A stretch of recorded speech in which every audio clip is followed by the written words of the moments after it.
Hello everyone, welcome to the channel, and this is part 3 class of unit number 1st.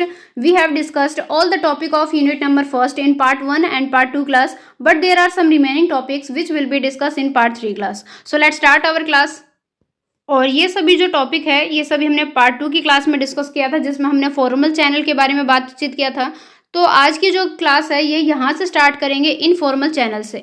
सो इससे पहले जितने भी topic है part 1 part 2 में कवर हो चुका है। अगर आपने किसी भी पार्ट को मिस कर दिया है तो आपको उसकी लिंक डिस्क्रिप्शन बॉक्स में मिल जाएगी, और साथ ही आप प्लेलिस्ट में जाके चेक करोगे तो आपको वहाँ पर भी पार्ट 1 पार्ट 2 करके सारी क्लासेस जो है बिल्कुल सीक्वेंस में मिल जाएगी। सो आप दोनों जगह से कहीं से भी क्लासेस को कंप्लीट कर सकते हो, किसी भी क्लास को स्किप मत करना, अदरवाइज काफ़ी सारे टॉपिक है जो आपको समझ में नहीं आएगा हो सकता है।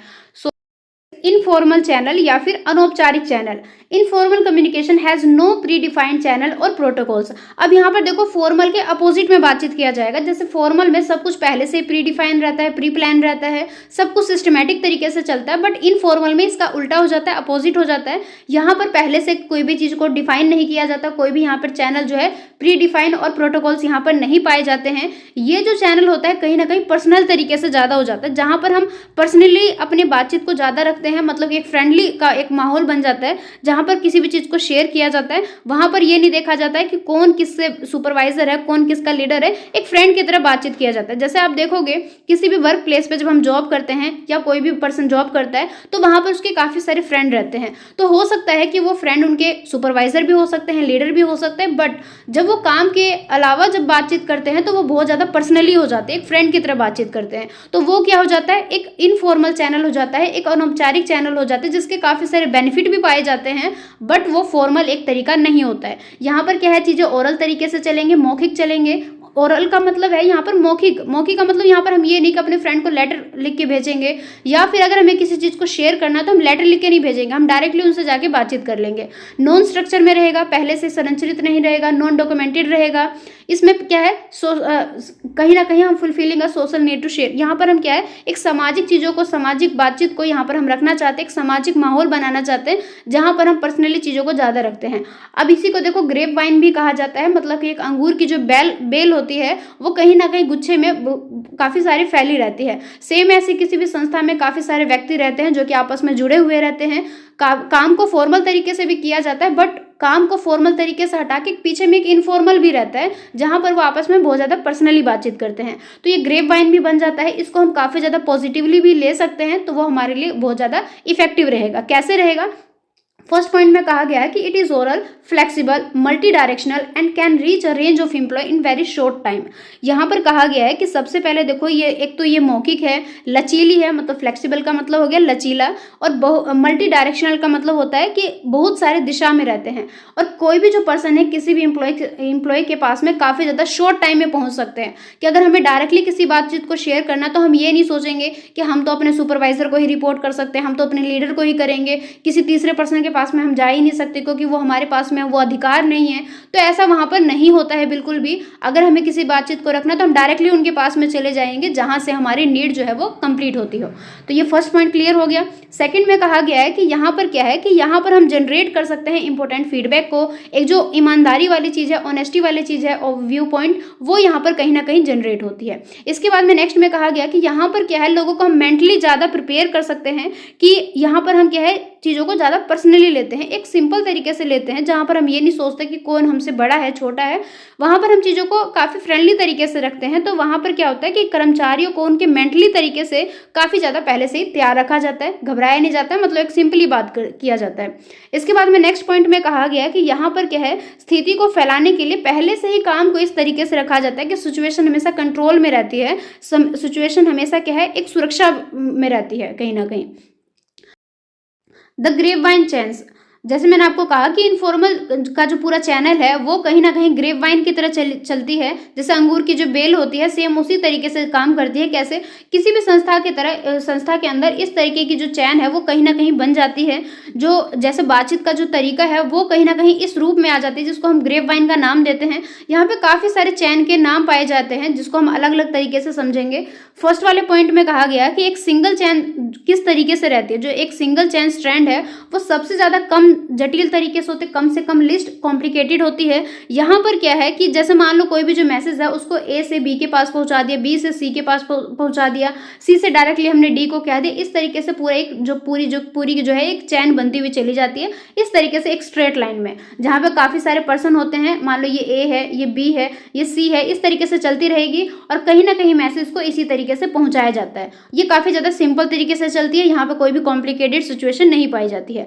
इसके बाद में नेक्स्ट है गॉसिप चैन। यहाँ पर थोड़ी सी देखो क्या है कि द सेंडर में select the receiver on the basis of trust and message could be more of personal nature. यहाँ पर क्या कहा गया कि जो गॉसिप का जो पूरा चैन है, यहाँ पर कहीं ना कहीं सेंडर देखता है कि वो रिसीवर को किस तरीके से सेलेक्ट करेगा, किसके ऊपर वो भरोसा करेगा, क्योंकि जिसके ऊपर उसको ट्रस्ट होगा वो उसी को मैसेज बताएगा, अपनी पर्सनल चीजों को रखेगा। चाहे किसी भी चीज को बताना हो, कोई भी व्यक्तिगत प्रकृति के हो सकते हैं, मतलब पर्सनल नेचर की कोई भी बातचीत हो सकती है, कुछ भी, तो वहां पर क्या है सेंडर खुद से सेलेक्ट करेगा कि मैं अपनी बात को किसे बताऊं। ये हो गया दो क्लियर। इसके बाद में थर्ड में कहा गया प्रोबेबिलिटी चैन में कि receiver are randomly choose in the message are of general interest और the information is not too particular.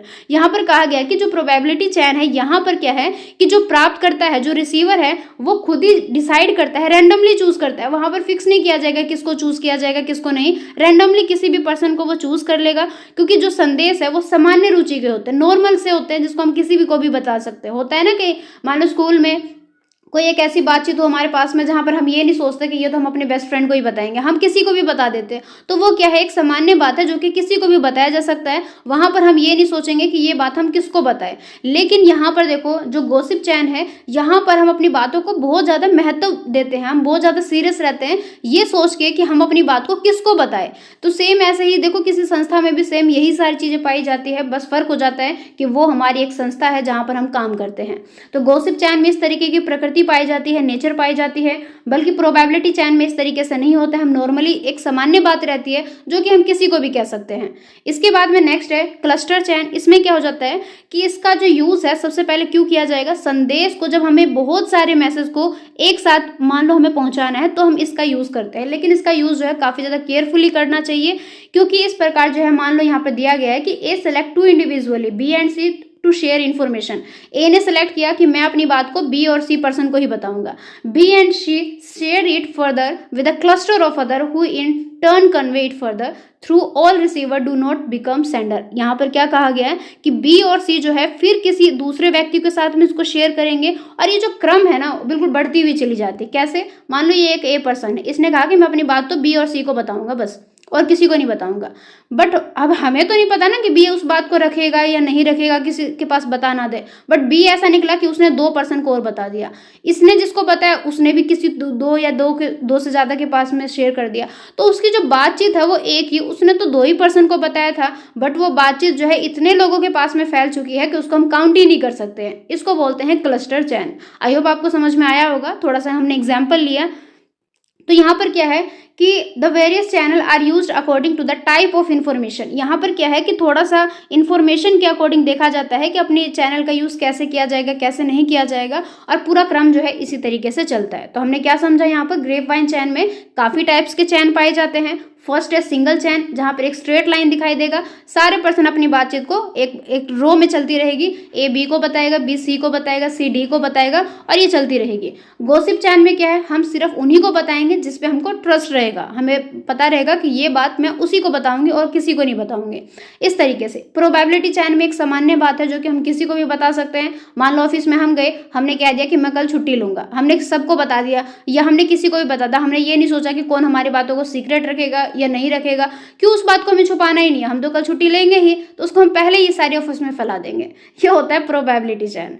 इसके बाद में नेक्स्ट होता है क्लस्टर चैन, जहां पर हमें बातचीत को मतलब जब ये जो बातचीत है वो काफी ज्यादा व्यापक तरीके से, बहुत ही वाइडर तरीके से अगर हमें फैलाना हो ना तब यूज़ किया जाता है। हो सकता है कि इसमें ए जो है वो ये भी सोचे कि नहीं मुझे इस बात को तो फैलाना ही फैलाना है, तो वो क्या करेगा, ए क्या करेगा, दो पर्सन को बताएगा, ये दो पर्सन को बताएगा, ये दो को बताएगा, ये दो या तीन को बताएगा, बात जो उसकी फैलती चली जाएगा। अब जरूरी नहीं कि ये इस बात को छुपा ही रहा था, हो सकता है कि वो सच में फैलाना चाहता है उस बात को, तो वहां पर इसका यूज़ किया जाता है। ये मत सोचना कि ये अपनी बात को सीक्रेट रखना चाहता है, वो अपनी बातचीत को सीक्रेट कब रखना चाहता है, जब वो गॉसिप चैन में चलता है। क्लस्टर में ऐसा नहीं होता है कि वो जरूरी है, हो सकता है कि ये सच में पूरे ऑफिस को बताना चाहता हो तो वो वहाँ पर क्या करेगा, 2 या 3 को बता देगा, वो 2-3 जो है पूरे ऑफिस में फैला देंगे। इस तरीके से पूरा जो है संचार का पूरा काम चलता रहता है। आपको आया होगा आई होप मज़ा क्योंकि काफ़ी ज़्यादा हमने अच्छे तरीके से समझा है। इसके बाद में नेक्स्ट है इफेक्टिव कम्युनिकेशन, जिसको हम बोलते हैं प्रभावी संचार। इसके अंदर काफ़ी सारे बैरियर आते हैं, नॉइज़ आते हैं और उनका सोल्यूशन किया जाता है। बहुत सारी बाधाएं आएंगे, शोर आएंगे, फिर बाद में जाके उनको हम क्या करेंगे, सोल्यूशन निकाल देंगे, उनका समाधान कर देंगे। फर्स्ट पहले हम समझेंगे कि नॉइज़ या बैरियर किसको कहा जाता है। नॉइज़ क्या है? Noise is an unwanted sound, एक ऐसी साउंड जो कि हमें पसंद ही ना हो, हम नहीं चाहते उस चीज़ को सुनना। होता है ना कई बार कि कोई एक छोटा बच्चा आके हमारे पास में इतना बोलता है कि हम सुनना ही नहीं चाहते उसकी बात को, हम सोचते हैं कि बस ये अब चुप ही हो जाए, उसको बोलते हैं अनवांटेड साउंड। जब हम उसकी बात को सुनना ही नहीं चाहते तो उसको बोलते हैं हम नॉइज़। कहीं ना कहीं ये एक ऐसी आवाज़ है जो कि अनप्लीजेंट है, अनएक्सेप्टेबल है, जिसको हम सुनना नहीं चाहते, जिसको हमें सुनना पसंद ना हो, इस तरीके से अस्वीकार करते हैं हम उसको, हम एक्सेप्ट नहीं करना चाहते, सुनना नहीं चाहते। The term noise is in communication is not just limited to our common understanding of the word denoting of physical sound. जो ये संचार में कम्युनिकेशन के अंदर जो शोर आता है, वो जो शब्द है एक सामान्य समझ तक ही सीमित नहीं रहता है, एक नॉर्मल तरीके से ये अंडरस्टैंडिंग वाली चीज़ नहीं है। इसको हम कहीं ना कहीं भौतिक ध्वनि को भी दर्शाता है, एक फिजिकल साउंड को भी बताता है। किस तरीके से, वन बाय वन समझेंगे। जो नॉइज है वो काफ़ी टाइप्स के हो सकते हैं, फिजिकल हो सकते हैं, साइकोलॉजिकल हो सकते हैं, या फिर वो फिजियोलॉजिकल भी हो सकते हैं, सिमांटिक भी हो सकते हैं। काफ़ी टाइप्स के नॉइज पाए जाते हैं, तो वन बाय वन सभी को डिस्कस करेंगे। फर्स्ट हम बात करेंगे कि ऑर्गेनाइजेशनल बैरियर किसे कहा जाता है, किसी भी संगठन के अंदर कैसी कैसी बाधाएं आ सकती है। देखो, किसी भी वर्क प्लेस पे, at the work place all employees are bound within fixed level of authority and responsibilities. किसी भी ऑर्गेनाइजेशन के अंदर जितने भी कर्मचारी है, सभी के पास में कोई ना कोई अधिकार भी है और कोई ना कोई उनके पास में रिस्पॉन्सिबिलिटीज भी है, उनके पास में जिम्मेदारियां भी है, जो कि पहले से ही बंधी हुई रहती है, कहीं ना कहीं उसमें पहले से ही निर्धारित रहती है। तो यहाँ पर क्या है, एक ऐसी संरचना बनानी है, एक ऐसे कामकाज के लिए एक पूरी संगठन जो है इस तरीके से होना चाहिए कि संचार का जो प्रवाह है मतलब जो एक फ्लो है, वो कहीं ना कहीं उनकी आवश्यकता के ऊपर, उनकी क्षमता के ऊपर डिपेंड करता है। तो इन्हीं सारी चीज़ों को देखेंगे कि बैरियर कैसे किसी भी संस्था के अंदर आते हैं। फर्स्ट हो गया, मान लो डायरेक्शनल एंड चैनल हो गए, जहाँ पर अलग अलग दिशात्मक रूप से आपको बाधाएं दिखाई देंगी। Message planning and target orientation होता है ना कि कई सारे काम में टारगेट रख दिया जाता है कि आपको इतना लक्ष्य बनाना है, और हो सकता है कि उस टारगेट को कंप्लीट करने में इतनी सारी प्रॉब्लम आए कि कहीं ना कहीं वही नॉइज बन जाती है। मैसेज को प्लानिंग करके रखेंगे, उतना होना चाहिए, योजना बना ली जाती है, उसको कंप्लीट करना जरूरी है, अदरवाइज हमारे पास में कोई भी हमें पनिशमेंट मिल सकती है। तो ये काफ़ी सारे बैरियर होते हैं जो कि किसी भी संस्था में पाए जाते हैं। साइकोलॉजिकल बैरियर, मनोवैज्ञानिक बाधा। साइकोलॉजिकल बैरियर कैसे उत्पन्न होते हैं, ये जो है, जो कम्युनिकेटर है, जो बातचीत करने वाला पर्सन है, जो संचारक है, उसकी मेंटल या फिर उसको इमोशनली मतलब कि मानसिक या फिर उसको भावनात्मक स्थिति के कारण मान लो कोई भी जो बाधाएं आ जाती है, उसको बोलते हैं हम साइकोलॉजिकल बैरियर। कैसे आ सकते हैं, मान लो किसी पर्सन को, किसी वर्कर को एक ऐसा काम दे दिया गया है, एक ऐसा टारगेट दे दिया गया है जो कि उसको करना लगता है कि उससे नहीं होगा, इम्पॉसिबल है। तो कहीं ना कहीं वो चीज़ें उसको मेंटली तरीके से या फिर उसको इमोशनल तरीके से प्रभावित करेगा, और उसके कारण जब कोई भी प्रॉब्लम आने लग जाते हैं, बाधाएं आने लग जाती है, उसको बोलते हैं हम साइकोलॉजिकल बैरियर। और इस टाइप के काफ़ी सारे बैरियर जो है आते हैं, जिसको हम बोलते हैं साइकोलॉजिकल बैरियर। इसके बाद में नेक्स्ट है कल्चरल बैरियर, जो कि संस्कृति से रिलेट करते हैं। सांस्कृतिक रूप से कई तरीके की प्रॉब्लम आते हैं, जिसको हम बोलते हैं cultural barrier.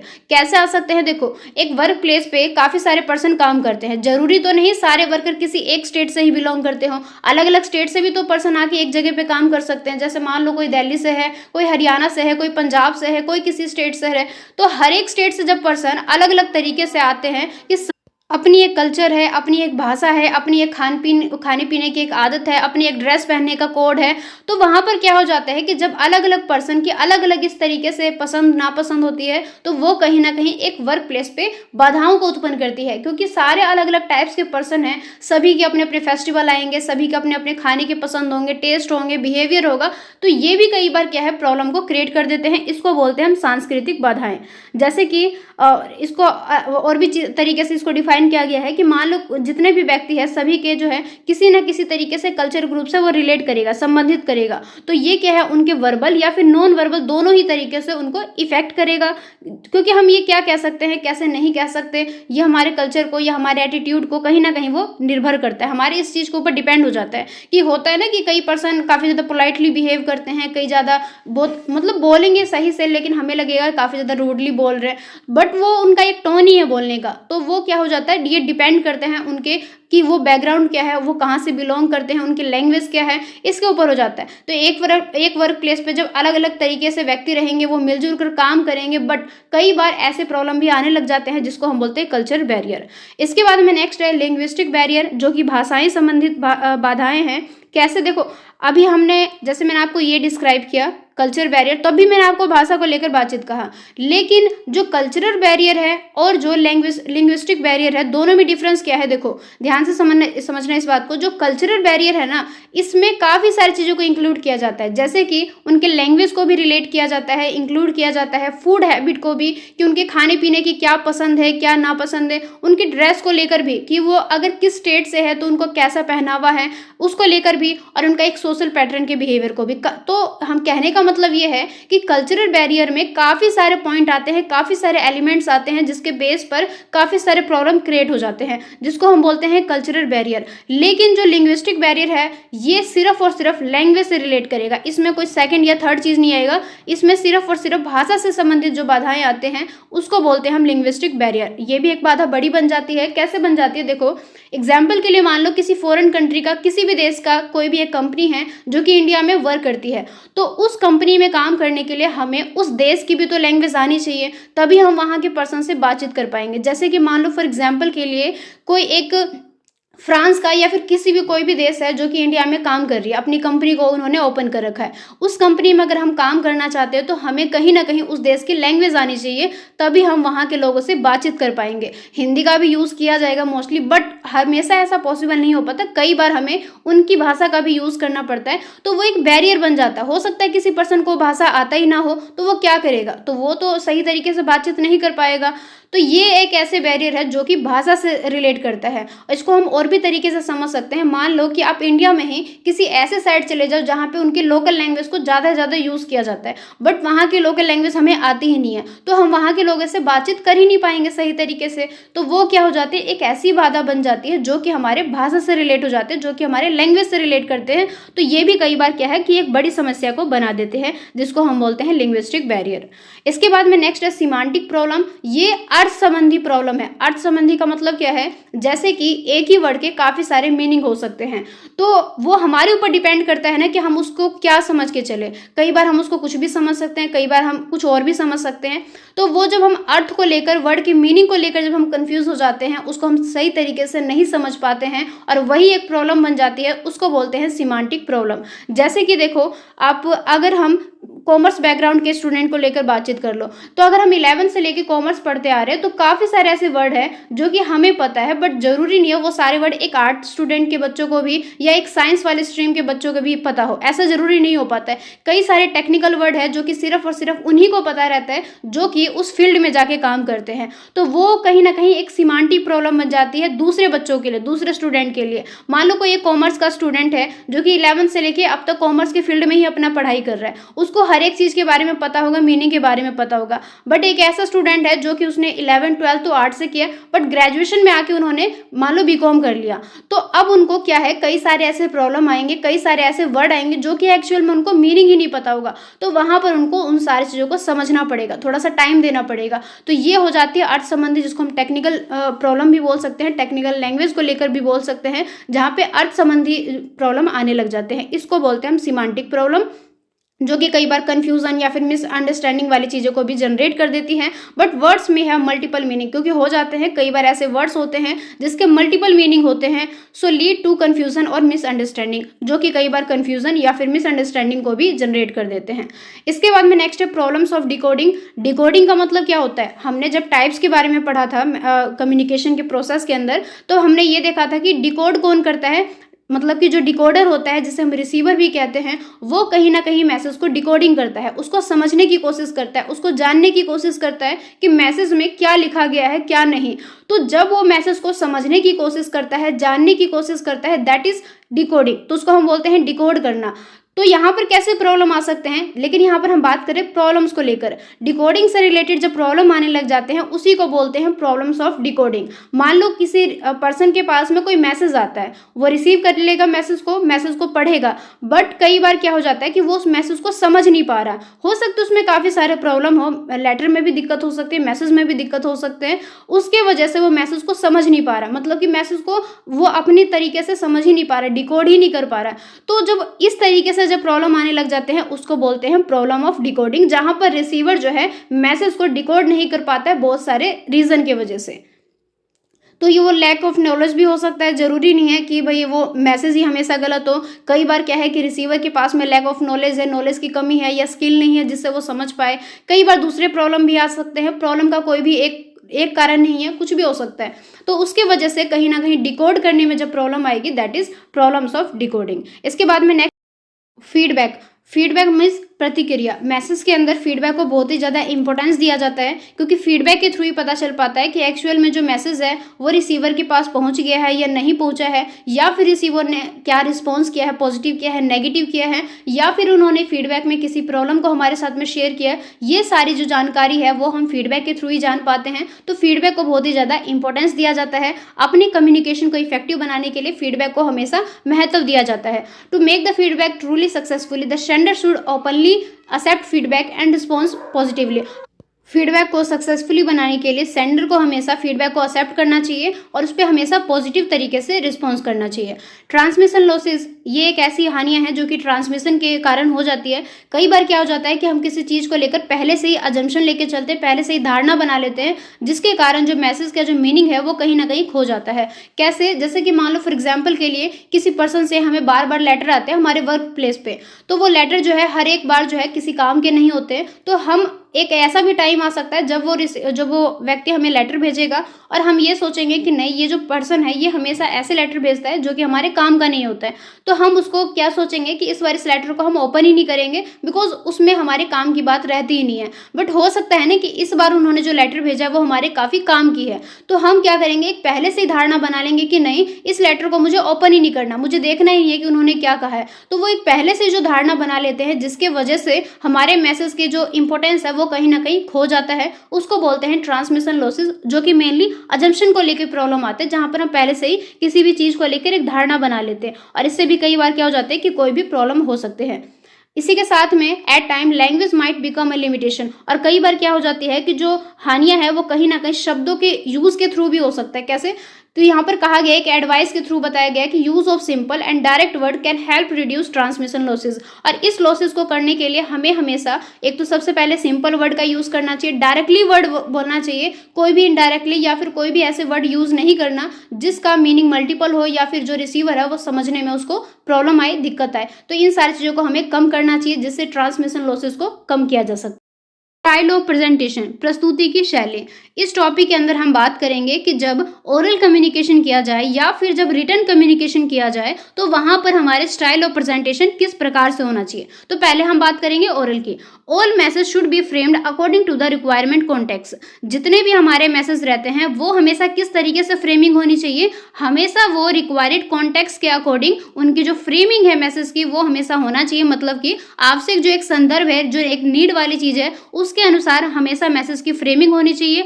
Oral communication should combine feature of body language, para language along with the verbal component of the message. मौखिक संचार में क्या होता है कि जब मौखिक घटक, मतलब कि हम ओरल तरीके से बातचीत कर रहे हैं, हम अपना दो पर्सन के बीच में बातचीत जो लगातार चल रही है, तो उस कंडीशन में स्टाइल ऑफ प्रेजेंटेशन के अंदर कहीं ना कहीं जो बॉडी लैंग्वेज है, जो पैरा लैंग्वेज है, ये सारे जो फीचर है वो हमारे कंपोनेंट ऑफ मैसेज के अंदर आते हैं। तो ये सारे फीचर होने चाहिए। और क्या होना चाहिए? अटेंटिव लिसनिंग होना चाहिए, मतलब कि ध्यान से बिल्कुल सुनना है सारी बातों को।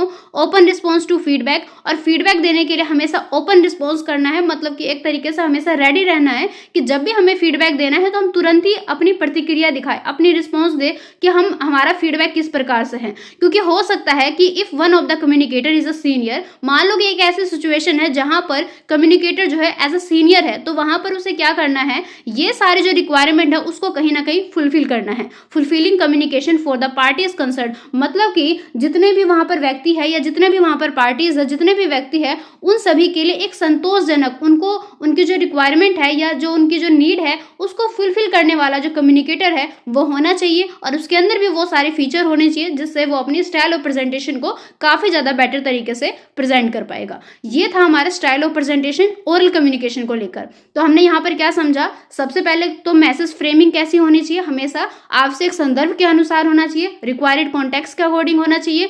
ओरल कम्युनिकेशन के अंदर बॉडी लैंग्वेज को ज़्यादा से ज़्यादा यूज में लाना है क्योंकि ये उसके कंपोनेंट के अंदर आता है। अटेंटिव लिसनिंग रखनी है, हमेशा ओपन रिस्पॉन्स करना है फीडबैक को लेकर। और अगर कम्युनिकेटर वहां पर एज अ सीनियर है तो उसे हमेशा इस तरीके से बातचीत रखनी है कि वो वहां पर जितने भी पार्टीज है, जितने भी व्यक्ति है, जितने भी लोग उसे सुन रहे हैं, उन सभी की रिक्वायरमेंट को फुलफिल करने वाला व्यक्ति जो है वो होना चाहिए कम्युनिकेटर के लिए। ये बात हो गया ओरल कम्युनिकेशन को लेकर। अब हम बात करेंगे कि रिटर्न के अंदर स्टाइल ऑफ प्रेजेंटेशन किस प्रकार से होनी चाहिए। तो यहाँ पर कहा गया है कि a written piece of communication should be in simple and clear language and also be well organized। यहाँ पर कहा गया है कि जो लिखित संचार है वो हमेशा कहीं ना कहीं सिंपल, काफ़ी ज़्यादा सिंपल होना चाहिए। बिल्कुल वहाँ पर हम क्लियर लैंग्वेज का यूज़ करें। और क्लियर लैंग्वेज का मतलब क्या है कि जैसे चाहे हम हिंदी में बातचीत कर रहे हैं, चाहे हम इंग्लिश में हमारी बातचीत हो रही है, किसी भी लैंग्वेज में बातचीत हो रही है, हमारी जो भाषा है या फिर हम जो भी बात कर रहे हैं वो हमेशा क्लियर होना चाहिए। ये नहीं कि सामने वाले पर्सन ने सुन भी लिया बट उसको कुछ समझ ही नहीं आया, या फिर उसने मैसेज को पढ़ भी लिया बट फिर भी वो समझ ही नहीं पा रहा है कि जो बातचीत करने वाला व्यक्ति है, जो सेंडर है, वो क्या कहना चाहता है। तो अपने लैंग्वेज को हमेशा सिंपल रखना है, क्लियर रखना है और बिल्कुल वेल ऑर्गेनाइज्ड होना चाहिए, बिल्कुल व्यवस्थित तरीके से होना चाहिए, कोई भी मिस्टेक नहीं होना चाहिए। और बाय चांस अगर इसमें कोई भी ऐसे हो जाता है ना, कई बार ऐसी कंडीशन जो कि कहीं ना कहीं मतलब कि बहुत ज़्यादा दिक्कत वाली हो जाए, प्रॉब्लम वाली हो जाए, तो उसको कहीं ना कहीं यहाँ पर अवॉइड करना चाहिए बिजनेस कम्युनिकेशन के अंदर। इससे क्या हो जाता है कि सेंडर का जो एक प्रेजेंटेशन का जो तरीका है वो कहीं ना कहीं रिसीवर को अट्रैक्ट कर देता है। तो सारी जो गलत चीज़ें हैं उनको कहीं ना कहीं हमें इग्नोर करना है और हमेशा अपने मैसेज को इफेक्टिव से इफेक्टिव बनाने की कोशिश करनी चाहिए। तो ये है स्टाइल ऑफ प्रेजेंटेशन को लेकर बात। इसके बाद में नेक्स्ट है फिजिकल बैरियर, ये सबसे लास्ट है। इसको हम कहते हैं भौतिक बाधा। फिजिकल नॉइज और sound is a major barrier to all communication. भौतिक शोर या फिर भौतिक तरीके से जो ध्वनि आती रहती है, जो शोर होता रहता है, जो बैरियर आती रहती है, ये कहीं ना कहीं हमारे पर्यावरण के रूप में, पर्यावरण के अंदर आने वाले ऐसे बाधाएं हैं। जैसे यहाँ पर कहा गया है कि physical barrier also known as environmental barrier can be natural और टेक्निकल। जो फिजिकल बैरियर है उसे हम पर्यावरणीय बाधा भी कहते हैं, मतलब कि इन्वायरमेंटल बैरियर भी कहते हैं। ये नेचुरल भी तरीके से भी हो सकता है और टेक्निकल भी हो सकता है। नेचुरल का मतलब कि नॉर्मली प्राकृतिक रूप से भी हो सकता है और ये टेक्निकली भी हो सकता है। एग्जाम्पल के लिए मान लो कि एग्जाम्पल ऑफ फिजिकल नॉइज में क्या आ सकता है, other talking in the background या फिर background music, startling noise etcetera. तो यहाँ पर कहा गया है कि फिजिकल नॉइज के अंदर क्या क्या आ सकते हैं। एक तो ये आ सकता है कि हमारे बैकग्राउंड में कोई ना कोई टॉक कर रहा है, कोई ना कोई बातचीत कर रहा है, या फिर हमारे बैकग्राउंड में काफ़ी सारे म्यूजिक की आवाज़ आ रही है, मतलब कि हम बातचीत भी कर रहे हैं लेकिन हमारे बैकग्राउंड में कहीं ना कहीं कोई भी गाना बज रहा, कोई भी शोर आ रहा है जो कि म्यूजिक से रिलेट हो। तो इस तरीके से बाधा आ सकती है। या फिर कोई भी जो एक ऐसी नॉइज है जो कि बिल्कुल चौंका देने वाली बाधा है, तो ये भी एक जो शोर है जो कि फिजिकल तरीके से आते हैं। इसके अलावा भी आपको काफ़ी सारे एग्जाम्पल मिल जाएंगे जो कि फिजिकल बैरियर से रिलेट करते हैं। तो इसी के साथ में यूनिट नंबर फर्स्ट को हमने पूरा कंप्लीटली यहाँ पर जाके कंप्लीट कर लिया है। सभी टॉपिक को हमने डिस्कस किया, किसी भी चीज़ को स्किप नहीं किया। तो आई होप यहाँ पे आके आपको अच्छे तरीके से समझ में आ गया होगा। हमने यूनिट नंबर फर्स्ट को 3 पार्ट में कंप्लीट किया, पार्ट 1 की क्लास, पार्ट 2 एंड पार्ट 3। आपको प्लेलिस्ट में जाके आप चेक करोगे तो आपको तीनों ही क्लासेस बिल्कुल सीक्वेंस में मिल जाएगा। आप 1 बाय 1 जरूर से देखना। अगर आपने तीनों पार्ट में से किसी भी पार्ट को मिस कर दिया तो आप जाके जरूर से देखना। साथ में आपको डिस्क्रिप्शन बॉक्स में भी तीनों ही क्लासेस की लिंक मिल जाएगी, सो आप वहां से भी हेल्प ले सकते हो। इसी के साथ में लेसन के एंड तक आप मेरे साथ में बने हुए हो तो आप फीडबैक में जरूर से ये बातचीत कह के जाना, ये फीडबैक जरूर से देना कि आपको ये क्लासेस कैसी लगी। और साथ में अगर आपको कोई भी दिक्कत है, कोई भी प्रॉब्लम है, कोई भी डाउट हो, सो आप उसे भी हमारे साथ में शेयर कर सकते हो। तो इस वीडियो में बस इतना ही, इस क्लासेस में बस इतना ही। यूनिट नंबर फर्स्ट को कंप्लीट कर लिया है तो वीडियो को लाइक एंड शेयर जरूर से करना। और thank you so much, thanks for watching.